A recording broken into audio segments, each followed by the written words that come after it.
Anderson Business Coaching inspires extraordinary organizational results by engaging the talents of ordinary people.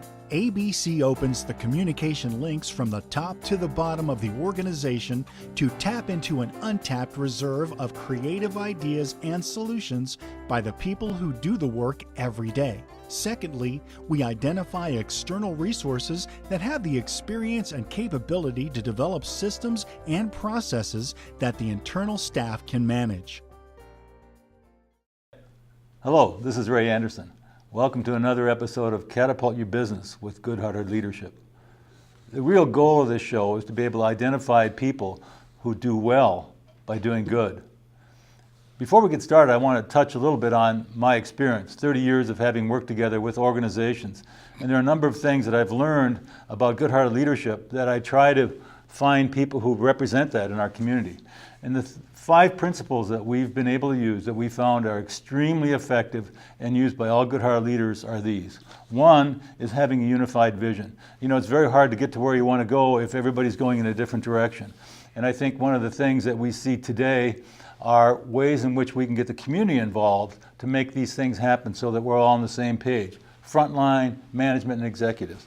Second thing is fearless communication. I can't tell you the number of times I've talked to CEOs who've told me that they have an open door, and when I go to the front line, that person who's executing their strategy, he tells me, last time I brought it up, I was called a troublemaker, and they never bring it up again. 3 is appropriate skills. It amazes me how in America today, our idea of training is to say you're hired and you give somebody 5 minutes to work with them, and that's training. To train appropriately requires resources that make a difference, and so that's where we're going. Number 4 is meaningful incentives.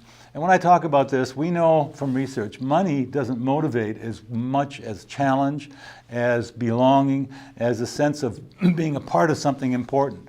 So that's where we want you to go. And finally, the necessary resources.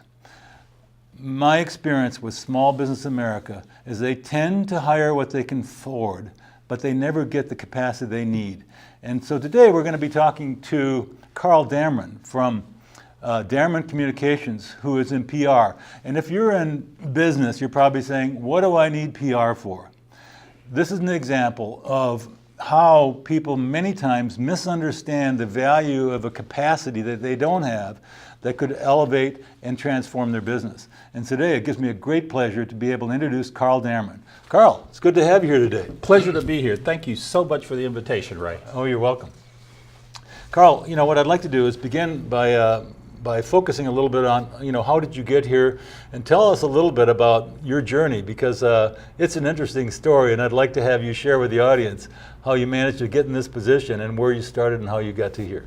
Well, thank you. I'm going to start with my favorite joke about, you know, where I come from. And, Yeah. So you want to know where I came from originally, right? Sure. My mother. Yeah, that's right. That's right. Good. No, when I was young, I was one of the space race kids, born in '59, so I wanted to be an astronaut. Right. So I trained myself, I was going to be a scientist. And then I went to when my older sister went to the University of Redlands, she had a jazz show that she did on Friday nights. So I would go and sit in on her jazz show. And that's where I really got the bug for radio. And I'm an avid science fiction fan.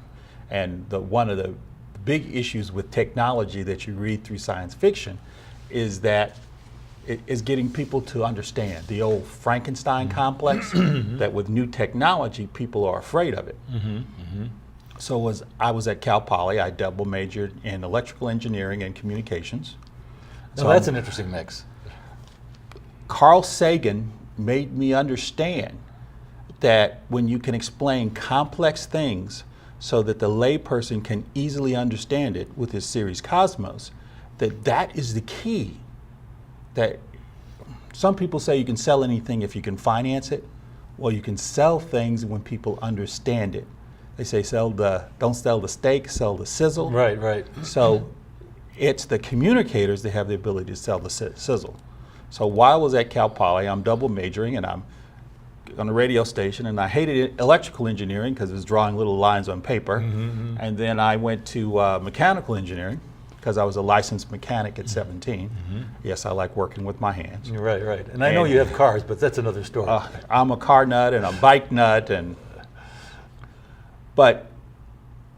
so I was involved in that, and I just loved it. And then I also had the opportunity to work with one of my roommates, and we ran the first write-in candidacy for CSU president in the history of the whole California State University system, the 22 campus system, and we got him written in as president. My shorts wearing, bearded, flip-flop wearing roommate, he became the president.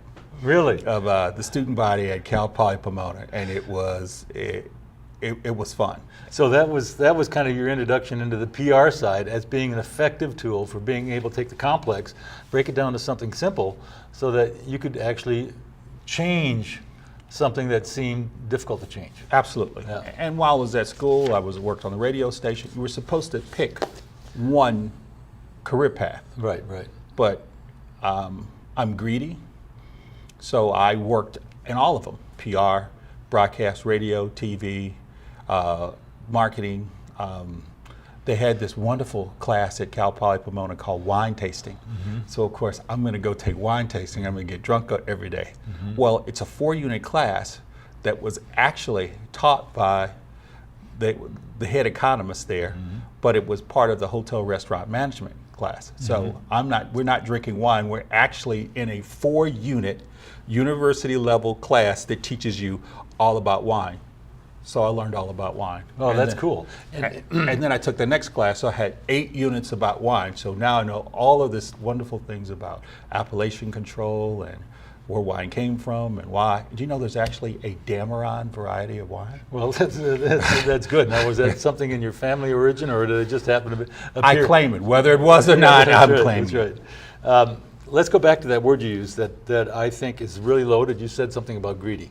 Greedy. And I think I would kind of spin that as ambitious. As a young man, you were very ambitious, and you were able to pull in a lot of different things together. Because one of the things that I know about you, Carl, is that I've worked with you on the Salvation Army Board and other things. Greed is not really a part of your thinking.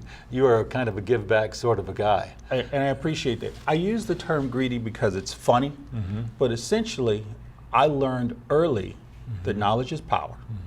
And that education across many disciplines gives you the ability to understand your discipline. And so in high school and college, I wanted to gather all the knowledge that I wanted in addition to the knowledge, the required knowledge. You know, the first class I signed up for was scuba diving. And I took 14 units of scuba diving. Became a assistant instructor level scuba diver because that's what I wanted to do. But those are the things, now we call it living. And in the past they call it being a Renaissance person. Right, right. People say you should specialize. You get this vertical and you know everything in this vertical. And that's fine. And that works. And I like to enjoy life. And I wanted to learn the things that I wanted to learn. I wanted to be able to enjoy. I'm a passionate person to work across all those different disciplines and to understand when I'm working in my core capability and I'm working with other people, I understand what they're doing. You know, I learned how to run a video camera. Do I do it now? No, I hire people. And I know it's possible. Right, right. No, that's good. I know how it can work. I know what works. I have edited. So when I'm writing a TV commercial, I am thinking that way. Yeah. I see it. I see it all in my head. I know where the camera position is. I know the angle. I know all that. But then sometimes I just write the spot and I give it to the crew to be creative. Yes, no, that makes a lot of sense. Tell us a little bit, because now what I'd like to do is migrate to where you are today with your public relations firm and Dameron Communications. If you can, you know, you took all that eclectic learning that you had in college and how you applied it in different ways. What got you into the business? Where, you know, how did that migrate? Well, 3/4 through, I'm looking at my engineering grades. And I'm looking at my A's and B's in my communications classes, You know, and some papers I'm writing 30 minutes before I go to class, and it became clear to me that this was my path, and I enjoyed it more. So I focused on that. When I got out of school, took a job out of my field, the Big Trap in Palm Springs, worked there for 3 months, realized this is not what I want to do, left that job, and then picked up a job working for the Riverside County Superintendent of Schools, editing and cleaning film, until I got another job at an ad agency in Corona, and then an agency in Orange County. I wanted to do agency work.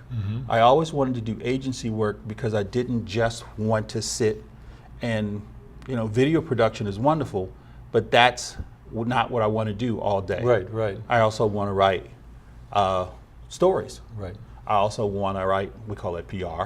I also want to, you know, do print. I wanted to do all of those things, and the agency work was there for me. So I worked for several agencies, and then I had a client who wanted me to come and run his in-house agency, and I went to work for him. And in 3 months, we sold all his product. But he was I didn't know this, but he was on the edge of bankruptcy. The things you learn about due diligence that I didn't understand at the time. And so we sold his product, and he couldn't get any more. And so I had a 2-year contract with me, and he said, sue me. Sorry, you did a fabulous job, better than I anticipated. So then I had been working in Orange County, and I didn't want to do that commute anymore. I wanted to work here. Right. So you are a resident of the Inland Empire. This is where you were raised. This is where your heart lies. I grew up in the Midwest. I moved out here when I was 13. I went to Rubidoux High School, lived in Rubidoux, now Harupa. Went to Cal Poly, and when I came back, you know, I lived in Palm Springs. I lived in Riverside. I lived in Harupa Hills and Indian Hills. Now I live in San Bernardino. I love the Inland Empire. I love all of the wonderful things about it. I love the parts that are slow, but if you want to be part of the fast crowd, there is a fast crowd.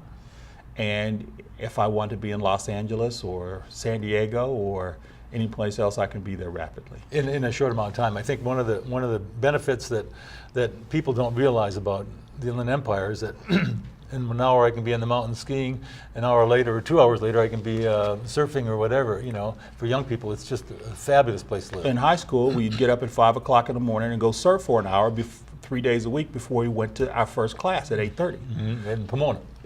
No, in high school, in Rubidoux. So we could go surf 45 minutes. That's before the big. Before the commute was correct. Yeah.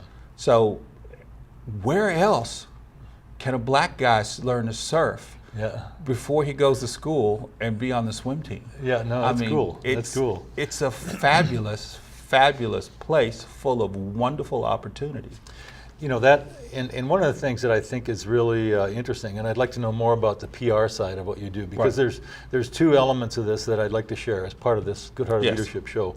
One is that, you know, you've done some very, very significant work in terms of helping the communities that you work with, particularly schools, get out there and let people know about the value of schools. How do we reach young people?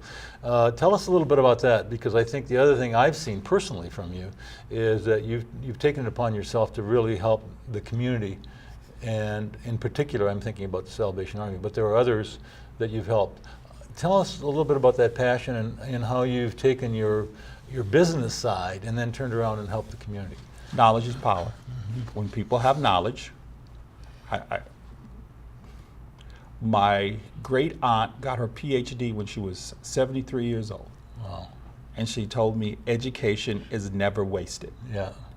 When I grew up, it was not if you're going to college, it's what college you're going to. Right.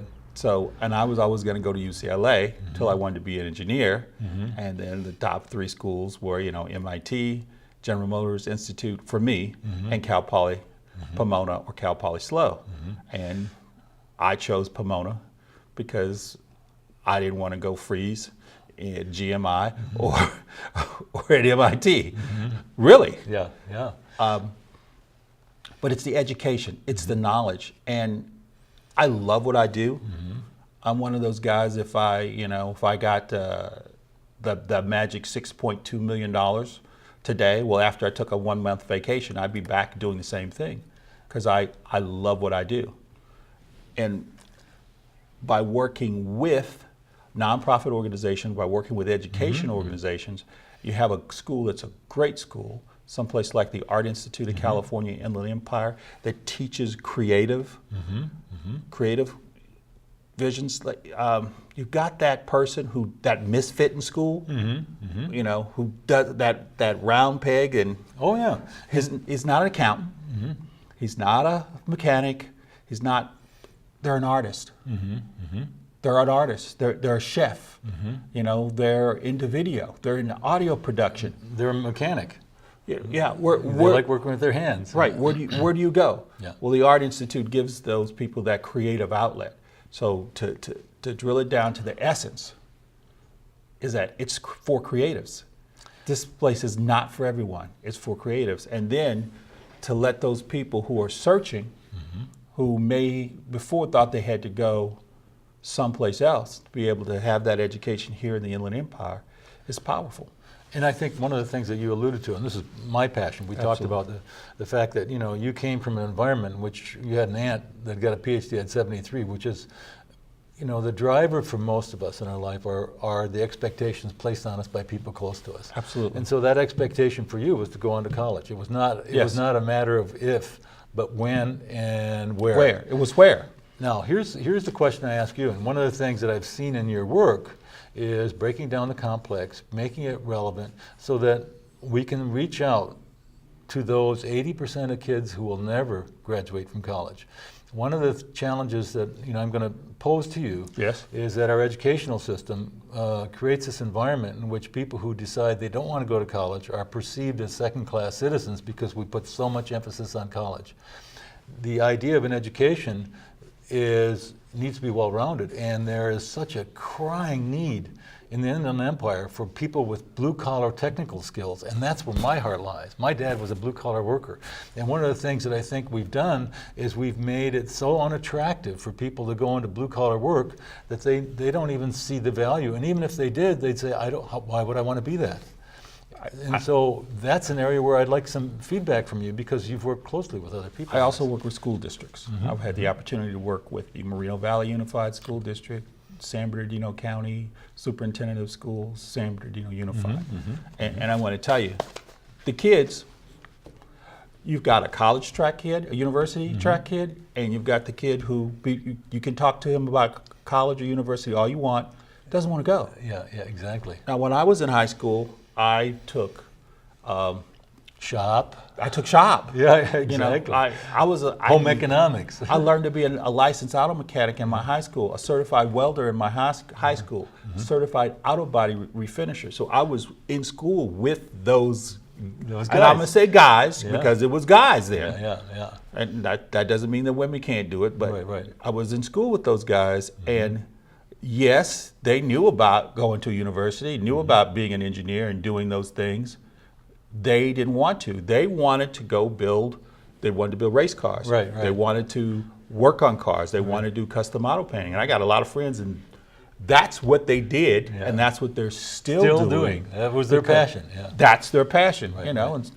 And sometimes I've envied them, because they're making six figures. They go home at 6 o'clock every day, and they're not worried about things. They don't get calls at 2 o'clock in the morning because somebody died. No, and I think you're absolutely right. But if I take that picture that you just painted for us, the truth is that those people are your peers. Right. And sometimes my peers. We have baby boomers who went through that vocational system in which they really did look at options. But today, the options are increasingly limited. You're right. The options are coming back. Cool. Moreno Valley, they're coming back. They're back in Moreno Valley. They've got some award-winning programs. Cool. They're coming back in many school districts because they realize, and here's the thing, you teach every student, you give them the skills so that they can go to college, but they don't have to. Right. You remind them that there are other career tracks. Right. Now, one of the big issues is that for minorities, there was a time they would say, you don't have to take that algebra class, you're just going to be a janitor anyway, for blacks and Hispanics. Right. So blacks and Hispanics were purposefully told you cannot do that, so we're not going to let you do that, so move over here. Right. And so there's been we've got a lot of these educators now who are blacks and who are Hispanics who were tracked, who had to fight, who literally, in many opportunities, had to go to the district office so that they could take the classes that they wanted to take. Right. So what they're really saying, and it's not always communicated well, is that we want to teach our students so that they have the option to go to university. But no, and I think that's but they understand that only 10 to 30% of the people in this country are going to get a university education. right. And I think one of the challenges that and what I'm asking you is because as a PR specialist, how do we create this environment in which kids begin to see the value of the blue collar education again, the value of being able to be a technician, that it is okay to start that way, and if they want to go on like your aunt did to get a PhD or a BA at some point in the future, it may be relevant and may in fact be important for them if they take on a business to have a business skills degree, a business administration degree. And I think that's where I'm interested in learning, from your experience working with the nonprofit or the education or the institutional, how do we enable our systems and our PR to be able to effectively transform their thinking, because so much of their thinking today is geared to the wrong things, I would perceive. I would say we talk about choice. One of the issues in school, if we're talking about reaching the students, we talk about choice. We share with them is that you have the freedom to choose. You can choose to be. You can choose to be an astronaut, a rocket scientist, an auto mechanic, or a roofer. And I also say to you that that 70 to 80% of those students see no problem with blue collar work because their mothers and dads are doing that now. Right. That is their acculturation, is blue collar, not university, college education. So actually, what they found is that that's why they're actively pushing these students to go to university and college, because they find that too many of them want to settle because they're not open. So I think the campaign is talking about choice. You have the freedom to choose, and also exposure. Vast majority of people never go more than 9 miles from where they live. No, ironically, that's true, So I'm in advertising. When I walk onto a high school campus, I take my daughters to school every day. Everyone first asks me, are you a preacher? A black guy in a suit, he must be a preacher. Right. And then I tell them, no, I'm in advertising and public relations. And they say, what's that? What do you do? They have no concept of what I do. Well, and I think that's a very important part of what we're trying to do as we move forward, is expose young people to the values of different experiences, different careers, different opportunities, and make it relevant to them. My wife is a math teacher at Beaumont High. Yes. And the biggest challenge she has is making algebra and geometry relevant. And to go back to your point here, is that if I've got a kid who's a gearhead and I start talking to him about the geometry of a suspension, now I've got his attention. Absolutely. But if I talk to him about some formula, he's gone. Right. And some of them. Why do I care about a radius? Yeah. And I hear this from young people. I'm never going to use that in my life, so they don't see application. Yeah. So we have to teach application. We have to have people come in and talk, and they have to come in. You have to have an ad guy come in so they can learn what advertising is. We help people sell more stuff. Now, let's go back to the point of advertising, because Right. I think... And public relations. Yes. What we do is we help you sell more stuff at more profit. That's the essence of what we do. Well, and there's two sides of that, because one of the words you used early that I mentioned as a problem is that we tend to see the PR and advertising industries as greedy. The only thing that they're concerned about is spinning a story in such a way that as a consumer, as a young person, as whatever, they're trying to pitch things that make sense to them.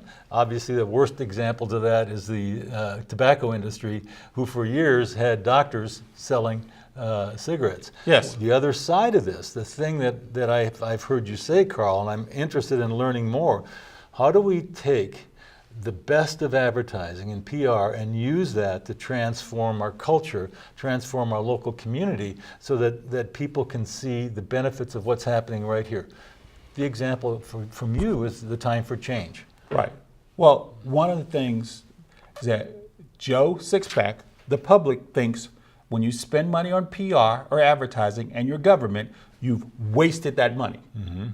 That you should not spend money on PR. But what they don't understand is that government is a series of rules and laws written by lawyers. And every new rule and every new law has to go through the lawyers and through the insurance people to make sure that they're protected. So when you read the rule or the law, if you're not an attorney or have significant education in law, you can't understand it. So you need public relations people like me who can take that legalese and explain it so that the average person can understand it. Can you give us an example of how you've done that? Absolutely. There are a couple. One you shared with me I really like, and I'd like to take two angles on this. One is the cement plant. Right. That was a very powerful example of how you use PR to transform thinking in such a way it helped the community. And then I'm going to let you kind of pick one that you really helped, like Salvation Army, et cetera. Right. So go ahead. California Portland Cement Company in 1996, they hired me because the Colton plant, right, had the most expensive, they're paying over $1 million a year just in air fees. So it was an old plant and very expensive to operate. But if they use tires as fuel, burned waste tires, they could they could make up to $2 million a year. And that was enough to make them profitable. So they hired me to get the public to accept them burning 2 million tires a year in the cement kilns. Well, the first thing that I said when I got the opportunity to pitch them is, what's the cement and how is it made? My thought in my mind is just go dig it out of the ground and you put it in a bag. No, it is a long process. You take silica sand, calcium carbonate from limestone, iron, and aluminum. You put it in this big tube, and at California Portland Cement, they're 1.5 football fields long, 14 feet in diameter, 15-degree incline. The cool end is 1,100 degrees. The hot end is 3,200 degrees. The material goes in one side and slowly rolls down, and the molecules are ripped apart and put back together, and you make a little clinker ball. Then they take that and they grind it, add some gypsum, and the gypsum regulates how fast or slow it sets. So the first thing I realized is people don't know how cement is made. Right. So we did a video, right, that said how cement is made. And then now when I say we put the tires in mid-kiln where it's 1,100 degrees, or in 6 seconds or less, they're completely consumed. And then the steel belts in the tires are part of the things known as steel. So now we have to put less steel in. So, and by using tires as a fuel, you reduce the emissions by 20%. So now you can visually see it and you get the idea. It's hot. It's incredibly hot. It's melting rocks. It's so hot. So, and that you're going to reduce the emissions. And then I put together a 4-inch thick binder. So I did the research. We found a wonderful research from the California Integrated Waste Management Department that talked about using tires as a fuel in cement kilns. And this all appeals to your desire to collect information from various disciplines. Absolutely. Yeah, it's cool. Exactly. Yeah. This is where that greedy. So I'm a greedy little, miser, working. And this is the day when computers are first coming in. So I'm not pulling this stuff off the web, you know. I've got to find this something that someone has to send me a big pack of paper, and then I have to, you know, I started reading. I read through a 4-foot stack of paper to bring it down to 4 inches, and it's scientific information, so it's not skimming, it's reading. The real issue is that people think when you burn tires that you produce thick black smoke and lots of pollution. Well, that's low temperature combustion. And you know, it's 400 degrees, but people don't think of that as low temperature. That's low temperature, and all of that smoke is unburned fuel. Okay. Now, because you're in a cement kiln at 1100 degrees, there is no smoke, and you have complete combustion. And a tire is over 90% oil. People don't understand that. So, again, when you educate people and they understand that it's oil, that it's high temperature combustion, and that I have proof that it works and it lowers emissions by 20%. And there are also 42 other cement plants across the country who use this process and have for more than 20 years. So it's not a new experimental technology, it's a tried and true, proven technology. Now, I put that information together, and we developed a strategy to go and meet with the leaders. All the members of the South Coast Air Quality Management District in the Inland Empire, all of the mayors in the Air District, all of the city managers, because mayors and city managers don't talk to each other. Yeah, no, that's, yeah. The mayors, the city managers, and then key city council members, all of the Congress members that serve our area, all of the assembly members, all the state senators. And we got our 20-minute meeting that turned into an hour meeting, and we explained it all to them. And when we left, they would say, hey, can you guys take our tires? So, and then one of the strategies we also had is that the South Coast Air Quality Management District has its own public information officer. So when someone hears about something, when the media hears about something going on, they would contact them. Well, I set up a meeting with them, and no one had told them about this. So then I gave the whole presentation in the book to them, and we finished. The South Coast Air Quality Management District's the most regulated air emission district in the world. It's anathema to most businesses. Yes. And California Portland Cement is over 100 years, so they've been fighting them for the last 50 years. They said, Carl, can we use the materials that you have produced to give to people who have a question about this? The client was speechless and literally sat there with his jaw dropped. Right. And I said, just nod. Yeah. So it was that thorough, it was that complete, and we won.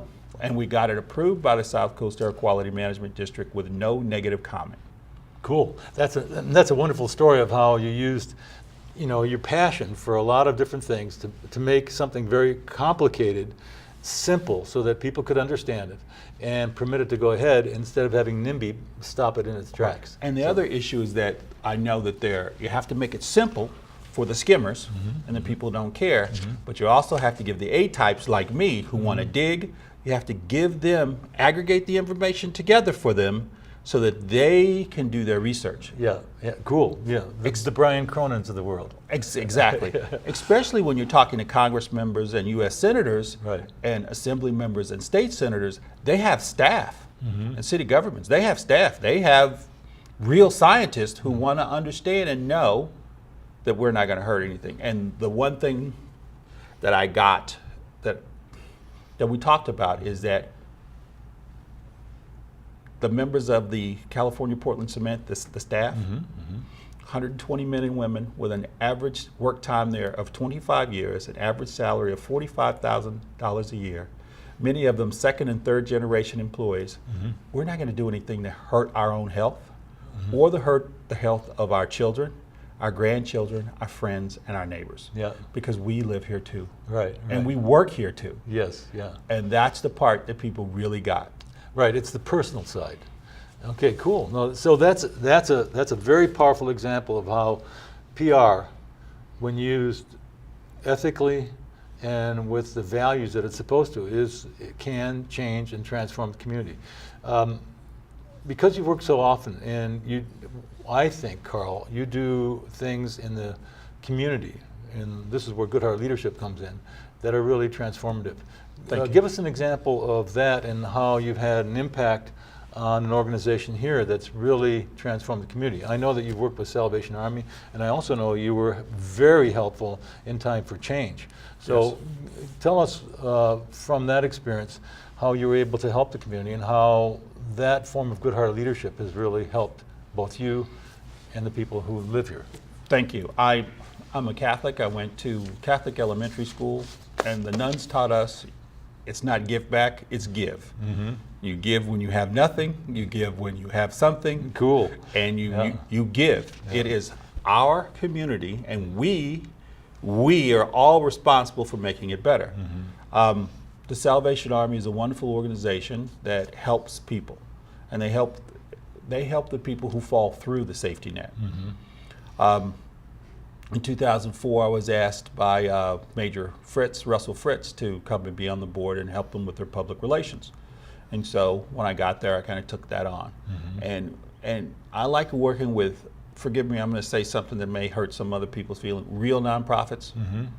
A real nonprofit is a place where the CEO is not making $100,000 a year. Right, right. Because if you're making that kind of money, you can pay me. Mm-hmm.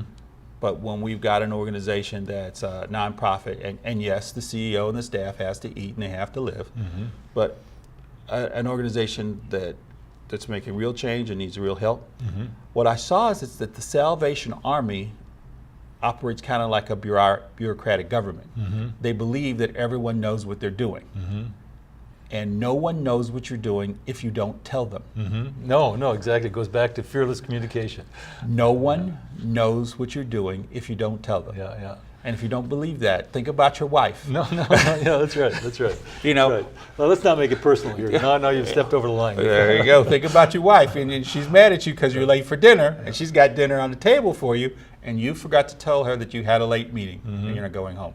So my point is that even with those people that we're closest with, Mm-hmm. and we have pledged our undying love and commitment and communication to, is that we forget and think that they know what we're thinking, Right. and no one does. Yeah, exactly. Precisely. So I understand that they do that, that companies do that.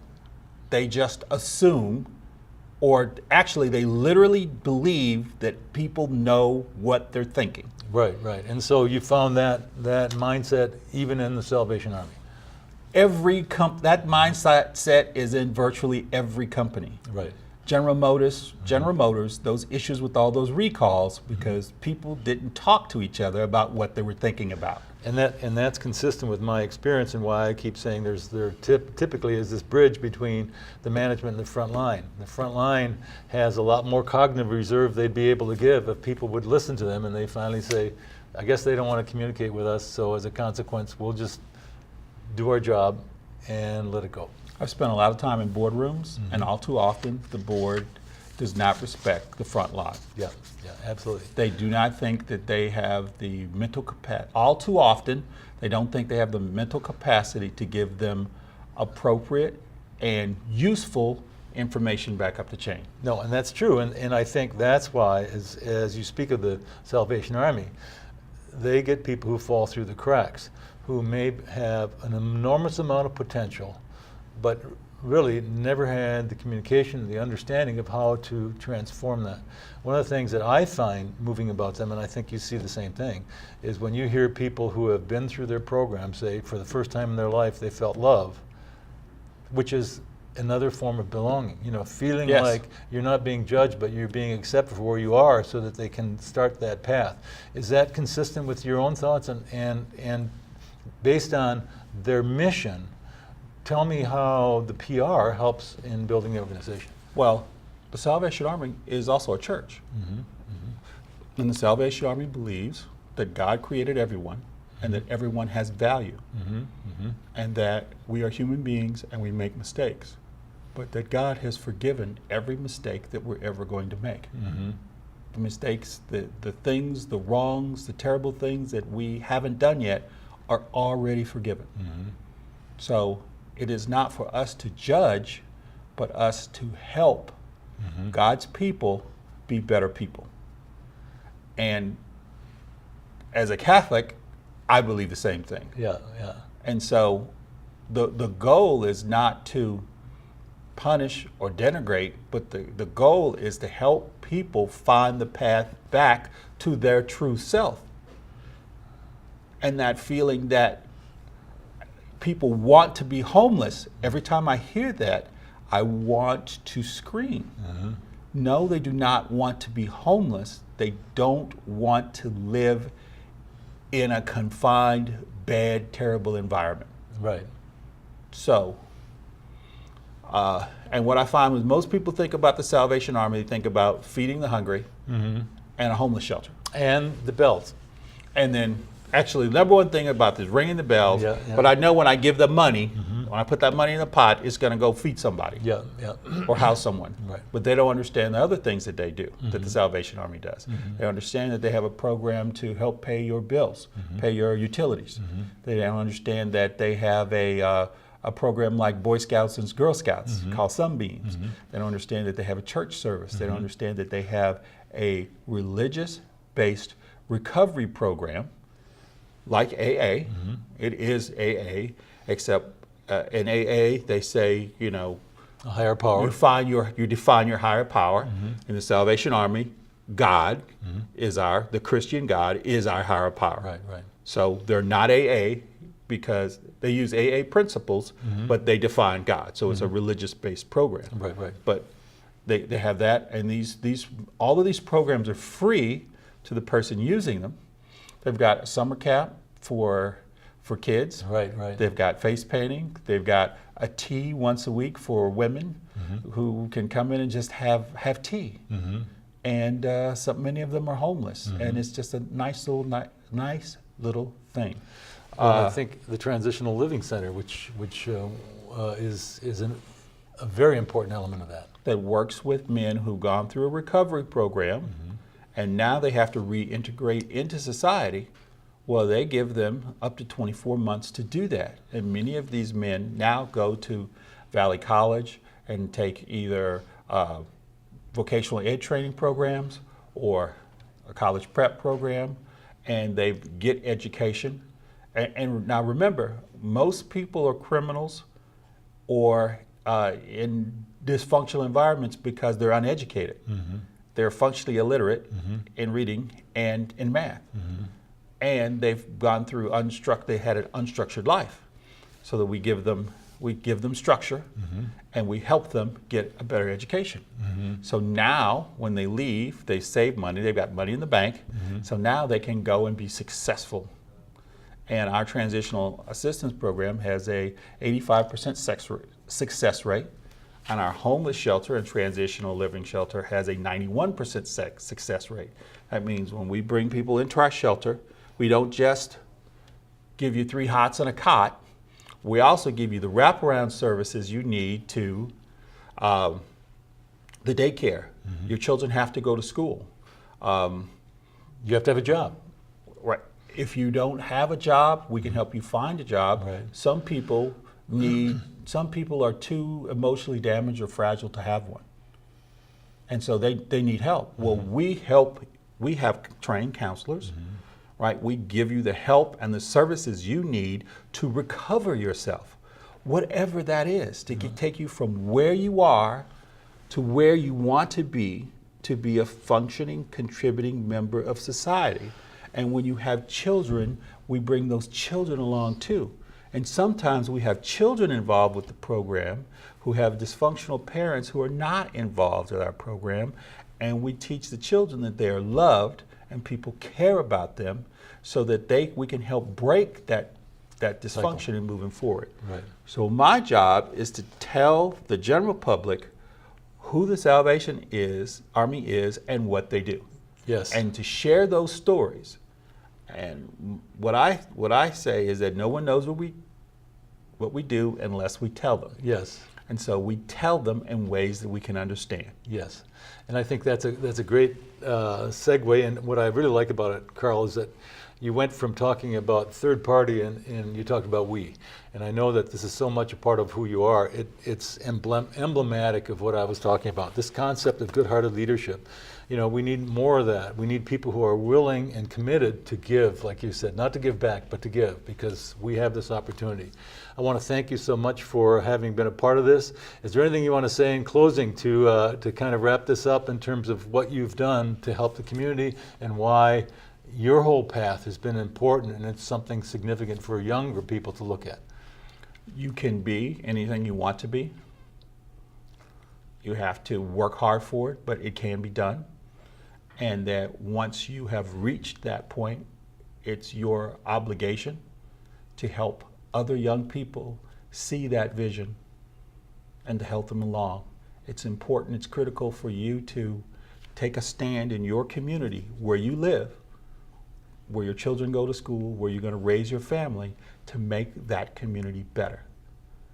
And you do that by using your expertise. If you're an auto mechanic, you can go volunteer to help fix women's cars at the at the shelter. Right. If you're a coach, you can coach a little league team. Yep. If you don't know how to coach, you can go be an assistant coach and help get the equipment together at a little league team. If you're a PR person, you can help do PR. If we each take our gifts and contribute to our community will be better. And when we get up in the morning and we're shaving, or we're getting up in the morning and putting on our makeup or whatever we're doing and we're looking in the mirror, we will feel better and we will be more empowered to do the work that we have chosen because we are making a positive difference in our world. Thank you, Carl. That was a beautiful way of kind of ending this episode. I want to thank Carl for being a part of this. And again, the whole purpose of this show was to demonstrate that there are heroes around us all the time who are making a difference in the community and we don't see about them. The purpose of what we're trying to accomplish here is to help you understand that you have something to contribute. And if we can do that in such a way that we get everybody working together and united in a unified vision with appropriate resources, with the skills necessary to make it happen, we can continue to transform the community one person at a time. And that's what Carl's trying to do, and that's what we're trying to do with this show. Get the information out. There are great people out there doing wonderful things. I'd like to make a segue here to a class that we're offering called Good-Hearted Leadership. It's going to be offered on December 4th and 5th, and it has all these principles that will help you as a leader or a manager be more effective. And I want to leave that with you, and I want to thank you so much. And until next time, this is Ray Anderson.